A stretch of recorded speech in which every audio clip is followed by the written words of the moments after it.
സ്വന്തം ജീവൻ അവസാനിപ്പിക്കാൻ പോലും ഒരു പെൺകുട്ടി തയ്യാറായത് ഇഷ്ടമുണ്ടായിട്ടല്ലല്ലോ. ആ പെൺകുട്ടിയുടെ ആ ഒരു വീഡിയോയിൽ ഉടനീളം കരയുകയാണ്, തേങ്ങി തേങ്ങി കരയുന്നുണ്ട്.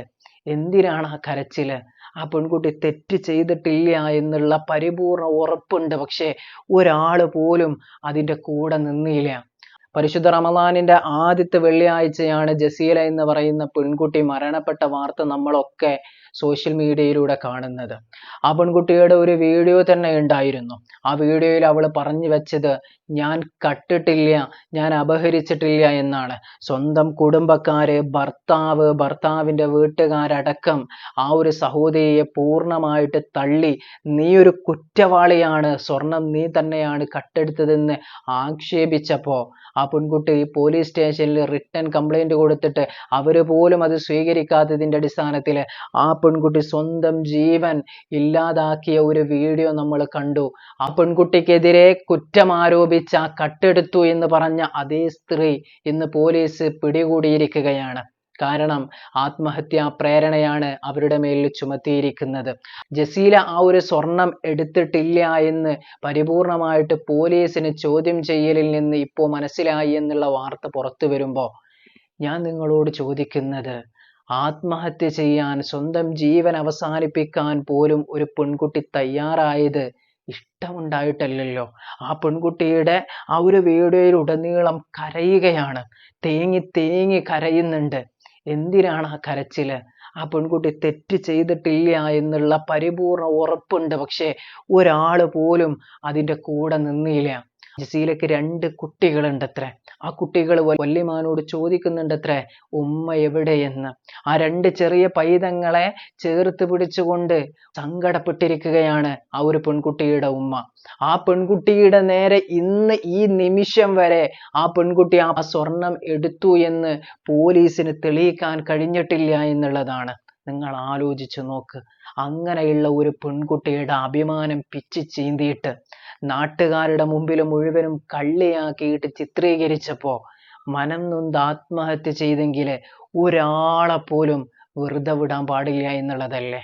കാരണം ആരൊക്കെയോ എന്തൊക്കെയോ ആവശ്യത്തിന് വേണ്ടിയിട്ട് ആ സ്വർണം അവര് മാറ്റിയതിൻ്റെ പേരിൽ ഈ പെൺകുട്ടിയുടെ മേൽ അത് പതിപ്പിച്ചപ്പോ, ആ പെൺകുട്ടിയുടെ മേൽ കള്ളാരോപണം നടത്തിയപ്പോ ആ പെൺകുട്ടിക്ക് നഷ്ടമായത് സ്വന്തം ജീവനാണെങ്കിൽ ആ ജീവൻ തിരിച്ചു കൊടുക്കാൻ ഇവർക്ക് കഴിയോ? ആ കുട്ടികളുടെ ഉമ്മയെ തിരിച്ചു കൊടുക്കാൻ അവർക്ക് പറ്റുമോ? പറ്റൂല.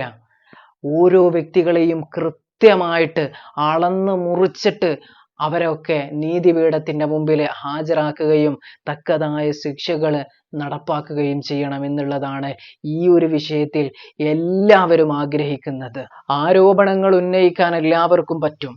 കാരണം ആരോപണങ്ങൾ ഉന്നയിക്കുന്നതിന് വലിയ പണത്തിന് ചെലവില്ല. പക്ഷേ അതൊരു മനുഷ്യന്റെ ആത്മാഭിമാനത്തിൽ ക്ഷതമേൽക്കുമ്പോൾ, ആത്മാഭിമാനം വിള്ളൽ വരുമ്പോൾ, അതിനെ പിച്ച് ചീന്തുമ്പോൾ ഒരു മനുഷ്യനും അത് സഹിക്കാൻ പറ്റൂല. 2 തല്ലിയൊക്കെ നിങ്ങൾ ഒരാളെ ചിലപ്പോൾ അയാൾ സഹിക്കും. പക്ഷേ അയാളുടെ ആത്മാഭിമാനം പിച്ച് ചീന്തി കഴിഞ്ഞാൽ ഒരു മനുഷ്യനും വെറുതെ ഇരിക്കൂല. ഒന്നല്ലെങ്കിൽ തിരിച്ച് പ്രതിരോധിക്കും. പ്രതിരോധിക്കാനൊന്നും കഴിയാതെ വരുമ്പോഴാണ് അങ്ങനെയുള്ള ആളുകൾ സ്വന്തം ജീവൻ അവര് തന്നെ ഇല്ലാതാക്കുന്നത്. അതാണ് ജസീലയുടെ വിഷയത്തിൽ നമ്മൾ ഇന്ന് കാണുന്നത്. ആർക്കാണ് ഇവിടെ നഷ്ടം വന്നത്? ആ പെൺകുട്ടിയുടെ മക്കൾക്ക്, ആ പെൺകുട്ടിയുടെ കുടുംബത്തിന്, രക്ഷിതാക്കൾക്ക്, ആ പെൺകുട്ടിക്ക്. ഈ സ്വർണം എടുത്തു മാറ്റിയ ആളുകൾ ഇന്നും പുറത്ത് നല്ല രൂപത്തിൽ നടക്കുന്നുണ്ട്. ആ ആളുകളെ കൃത്യമായിട്ട് കണ്ടെത്തുക എന്നുള്ളതാണ് പോലീസിന്റെ മുമ്പിലുള്ള വലിയ ഒരു ഡ്യൂട്ടി, ദൗത്യം എന്ന് പറയുന്നത്. ഇന്നലെ വെള്ളിയാഴ്ച വളരെയേറെ സങ്കടപ്പെടുത്തിയ ഒരു വാർത്ത കേട്ടു. മുഹമ്മദ് ഹനാൻ എന്ന് പറയുന്ന ഒരു ചെറിയ പിഞ്ചു കുട്ടി, ആ കുട്ടിയുടെ മരണം ഇന്നലെ സംഭവിച്ചു. എങ്ങനെയെന്ന് ചോദിച്ചാല് ആ കുട്ടിയുടെ വല്യപ്പ ഒരു പിക്കപ്പ് ഓടിക്കുന്ന മനുഷ്യനാണ്. ആ മനുഷ്യൻ വീട്ടിൽ നിന്ന് വണ്ടി റിവേഴ്സ് എടുത്തപ്പോ കൊലായില് ഹനാന് നിൽക്കുന്നുണ്ട്. പക്ഷെ പെടുന്നനെ വണ്ടിന്റെ അടിയിൽ നിന്ന് കരച്ചിൽ കേട്ടപ്പോ ആ മനുഷ്യൻ ഡോറ് തുറന്ന് ഇറങ്ങി നോക്കിയപ്പോ തൻ്റെ പേരക്കുട്ടി വണ്ടിന്റെ അടിയിൽ പെട്ടിട്ട് ആ പൈതല് വാവിട്ട് കരയുകയാണ്. ആ കുട്ടിയുമായിട്ട് ഉടനെ ഹോസ്പിറ്റലിലേക്ക് ഓടിയെങ്കിലും ആ പൈതലിനെ രക്ഷിക്കാൻ കഴിഞ്ഞില്ല. ആ കുട്ടി ജീവനെ ത്യജിച്ചു, മരണത്തിന് കീഴടങ്ങി എന്ന വാർത്ത ഇന്നലെ കേട്ടപ്പോഴും വളരെയേറെ വേദന തോന്നി. ഏതൊരു മനുഷ്യനും മക്കളെക്കാൾ കൂടുതൽ സ്നേഹം തോന്നല് ചെറിയ പേരക്കുട്ടികളോടാണ്. മക്കളോടൊക്കെ ദേഷ്യപ്പെട്ട് നടക്കുന്ന മാതാപിതാക്കൾ ഉണ്ടെങ്കിലും പേരക്കുട്ടികളുടെ മുമ്പിൽ അവരൊന്നുമാവൂല.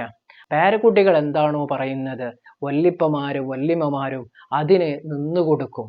അപ്പൊ എത്രത്തോളം വേദന ആ ഒരു മനുഷ്യന്റെ ഉള്ളിൽ ഉണ്ടാകും നോക്ക്. അതും അറിയാതെ പറ്റിപ്പോയതാണ്. ഒരിക്കലും അറിഞ്ഞുകൊണ്ട് ആ മനുഷ്യൻ അങ്ങനെ ചെയ്യൂല. തൻ്റെ പേരക്കുട്ടിയുടെ ജീവൻ താൻ പോലും അറിയാതെ തൻ്റെ കൈകൊണ്ട് അപഹരിക്കപ്പെട്ടു എന്നുള്ള കുറ്റബോധം ആ മനുഷ്യന് താങ്ങാൻ കഴിയുന്ന അങ്ങേയറ്റമാണ് എന്നുള്ളതാണ്. അതിൻ്റെ ഒക്കെ അപ്പുറമാണ് ആ കുട്ടിയുടെ രക്ഷിതാക്കളുടെ അവസ്ഥ. അവർക്ക് കണ്ടിട്ട് കൊതി പോലും തീർന്നിട്ടുണ്ടാകൂല. ഈ ഒരു ഫോട്ടോ കാണുമ്പോൾ തന്നെ നിങ്ങൾക്ക് കൃത്യമായിട്ട് മനസ്സിലാക്കാൻ കഴിയും എത്രത്തോളം വേദന ആ ഒരു മാതാപിതാക്കൾക്ക് ആ കുട്ടിയുടെ മരണവിയോഗത്തിലുണ്ട് എന്ന്. നമുക്ക് കണ്ടിട്ട് സഹിക്കാൻ കഴിയുന്നില്ലെങ്കിൽ അനുഭവിക്കുന്നവർക്ക് സ്വന്തം ഉമ്മക്കും ഉപ്പക്കും ഉണ്ടാകുന്ന വേദന എന്ന് പറയുന്നത് അത് എത്രത്തോളം കഠോരമായിരിക്കുമെന്ന് ആലോചിച്ചു നോക്ക് നിങ്ങൾ. അള്ളാഹു ആ കുടുംബത്തിന് ക്ഷമ പ്രദാനം ചെയ്ത് അനുഗ്രഹിക്കുമാറാകട്ടെ. ആ വല്ലിപ്പ ആ മനുഷ്യൻ അറിഞ്ഞുകൊണ്ട് ചെയ്തതല്ല, പക്ഷേ അറിയാതെ അള്ളാന്റെ കല അങ്ങനെയായി പോയി എന്നുള്ളതാണ്. പടച്ച റബ്ബ് ആ കുട്ടിയെ നാളെ ആ മാതാപിതാക്കൾക്ക് ഒരു കൂട്ടായിട്ട് സ്വർഗത്തിലെത്താനുള്ള ഒരു വഴിയാക്കി അള്ളാഹു മാറ്റി കൊടുക്കുമാറാകട്ടെ. ഈ ഒരു വാർത്ത നിങ്ങൾ ശ്രദ്ധിച്ചിട്ടുണ്ടോ? നവനീത് എന്ന് പറയുന്ന ഒരു കുട്ടിയുടെ പിറന്നാളിന് വേണ്ടിയിട്ട് ഉനൈസ് ഖാൻ എന്ന് പറയുന്ന ഒരു ചെറിയ കുട്ടിയെ, നോമ്പ് നോറ്റ മകനാണവൻ, ആ കുട്ടിയെ വിളിച്ചു വരുത്തിയിട്ട് ആ കുട്ടിയെ ഈ നവനീത് എന്ന് പറയുന്ന കുട്ടി അവൻ്റെ പിതാവിൻ്റെ ലൈസൻസ് ഉള്ള റിവോൾവർ ഉപയോഗിച്ചുകൊണ്ട് വെടിവെച്ച് കൊന്നു എന്ന ഒരു വാർത്ത എത്ര വേദനാജനകമാണെന്നറിയോ? ആ കുട്ടിക്കെതിരെ കേസില്ല, ആ കുട്ടിയുടെ രക്ഷിതാക്കൾക്കെതിരെയും കേസില്ല. വിളിച്ച് വരുത്തിയിട്ട് നോമ്പ് പറഞ്ഞിട്ട് ആ കുട്ടിയോട് പറഞ്ഞത്രേ, നോമ്പ് പറഞ്ഞതല്ല, ഈ യുനൈസിന്റെ ഉമ്മയും ഉപ്പയും പറഞ്ഞു പോവണ്ട എന്ന് പറഞ്ഞിട്ടും നവനീത് എന്ന് പറയുന്ന അവൻ്റെ കൂട്ടുകാരൻ വിളിച്ചപ്പോ 12, 13, 14 വയസ്സുള്ള കുട്ടികൾ അവരുടെ കൂടെ ഉണ്ടായിരുന്നത്രേ. മഗ്‌രിബിന്റെ ശേഷം നോമ്പ് പറഞ്ഞതിന് ശേഷം ആ വീട്ടിലേക്ക് കടന്നു പോയപ്പോൾ വീട്ടിലെത്തിയപ്പോൾ ആ റിവോൾവർ ഉപയോഗിച്ചുകൊണ്ട് ഈ കുട്ടിയെ അതിക്രൂരമായിട്ട് വെടിവെച്ച് കൊന്നു എന്ന വാർത്ത പുറത്തു വരുമ്പോൾ എനിക്കിതിൽ നിന്ന് മനസ്സിലാക്കാൻ കഴിഞ്ഞ ഒരു കാര്യമുണ്ട്. ചെറിയ പിഞ്ച് കുട്ടികളുടെ ഉള്ളിൽ വരെ എത്രത്തോളമാണ് ഈ തീവ്ര ചിന്താഗതി ഇട്ടുകൊടുക്കുന്നത്. 12, 13 വയസ്സുള്ള കുട്ടികൾക്ക് എന്തറിയാം? ഒന്ന് ആലോചിച്ചു നോക്ക്. NDA BJP ഇത് ഉത്തർപ്രദേശിലാണ് ഇവ നടക്കുന്നത്. നിങ്ങൾ ആലോചിച്ചു നോക്ക്. ആ കുട്ടിയുടെ പിതാവ് ഉന്നയിക്കുന്ന ഒരു പ്രശസ്തമായ ചോദ്യമുണ്ട്. ഈ ഒരു കൊലപാതകം എൻ്റെ ഉനൈസ് ഖാൻ എന്ന് പറയുന്ന മരണപ്പെട്ട കുട്ടിയുടെ പേരിലാണെങ്കിൽ, കുട്ടിയാണ് ചെയ്തതെങ്കിൽ, നിങ്ങൾ ഇന്ന് എൻ്റെ വീട് ബുൾഡോസർ ഉപയോഗിച്ചുകൊണ്ട് തകർത്തിട്ടുണ്ടാകൂലേ? എന്നെയും എൻ്റെ കുടുംബത്തിനെയും ഉന്മൂലനം ചെയ്തിട്ടുണ്ടാവൂലേ എന്ന്. ആ കുട്ടിയുടെ പേരിൽ നടപടിയില്ല. അതേപോലെ തന്നെ രക്ഷിതാക്കളുടെ പേരിൽ നടപടിയില്ല.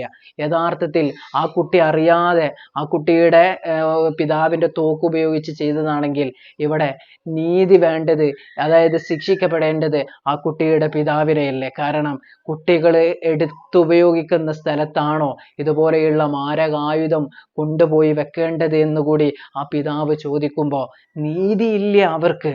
സ്വന്തം മകൻ നോമ്പ് നോറ്റിട്ട് ഇറങ്ങിപ്പോയതാണ് വീട്ടിൽ നിന്ന്.